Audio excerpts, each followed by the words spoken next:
നമ്മൾ കുടിക്കുന്ന വെള്ളത്തിൻ്റെ അതേ ക്വാളിറ്റിയിലുള്ള വെള്ളമായിരിക്കണം ഒരു കൺസ്ട്രക്ഷൻ സൈറ്റിൽ ഉപയോഗിക്കേണ്ടത്. ഇനി അങ്ങനെ നമ്മൾ ഉപയോഗിച്ചില്ല എങ്കിൽ കാലക്രമേണ നമ്മളുടെ ബിൽഡിങ്സിന് പ്രോബ്ലംസ് തീർച്ചയായിട്ടും വരാനുള്ള സാധ്യത വളരെ കൂടുതലായിരിക്കും. നമ്മളൊരു കൺസ്ട്രക്ഷൻ സൈറ്റിൽ വെള്ളം ഉപയോഗിക്കുന്നത് ഫൗണ്ടേഷന് വേണ്ടി കുഴിക്കുന്നിടം മുതൽ ഫിനിഷസ് വരെ ഉപയോഗിക്കുന്ന മെറ്റീരിയലിൽ ഏറ്റവും കോമൺ ആയിട്ട് വരുന്നൊരു മെറ്റീരിയലാണ് വെള്ളം എന്ന് പറയുന്നത്.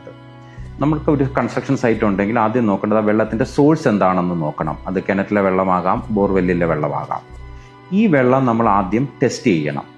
ടെസ്റ്റ് ചെയ്ത് ആ വാട്ടറിൻ്റെ പാരാമീറ്റേഴ്സ് നമ്മൾ ചെക്ക് ചെയ്യണം. ഫോർ എക്സാമ്പിൾ മെയിനായിട്ട് വരുന്ന പാരാമീറ്റേഴ്സ് അയൺ കണ്ടന്റ് ഉണ്ടോ, ആസിഡിക് ആണോ, ആൽക്കലൈൻ ആണോ, വേറെ എന്തെങ്കിലും മെറ്റീരിയൽസ് അതിനകത്ത് അടങ്ങിയിട്ടുണ്ടോ എന്നുള്ളത് നമ്മൾ നോക്കണം.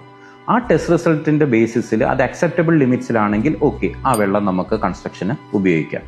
ഇനി അത് അക്സെപ്റ്റബിൾ ലിമിറ്റിലല്ല എങ്കിൽ നമ്മൾ ചെയ്യേണ്ടത് ഈ പറഞ്ഞിരിക്കുന്ന പ്രോബ്ലംസിനെ മറികടക്കാനായിട്ടുള്ള ഫിൽറ്റേഴ്സ് നമ്മൾ ഉപയോഗിക്കുക എന്നുള്ളതാണ്. ഇപ്പോൾ അയണിൻ്റെ കണ്ടന്റ് കൂടുതലാണെങ്കിൽ you can go for N iron removal filter, പിന്നെ ആക്ടിവേറ്റഡ് കാർബൺ ഫിൽറ്റർ ഉപയോഗിക്കാം. അൾട്ടിമേറ്റ്ലി ഒരു കൺസ്ട്രക്ഷൻ സൈറ്റിൽ ഏത് ടൈപ്പ് വെള്ളമാണ് ഉപയോഗിക്കേണ്ടതെന്ന് ചോദിച്ചു കഴിഞ്ഞാൽ അതിൻ്റെ ഉത്തരം നമ്മൾ കുടിക്കുന്ന വെള്ളത്തിൻ്റെ അതേ ക്വാളിറ്റിയിലുള്ള വെള്ളമായിരിക്കണം ഒരു കൺസ്ട്രക്ഷൻ സൈറ്റിൽ ഉപയോഗിക്കേണ്ടത്.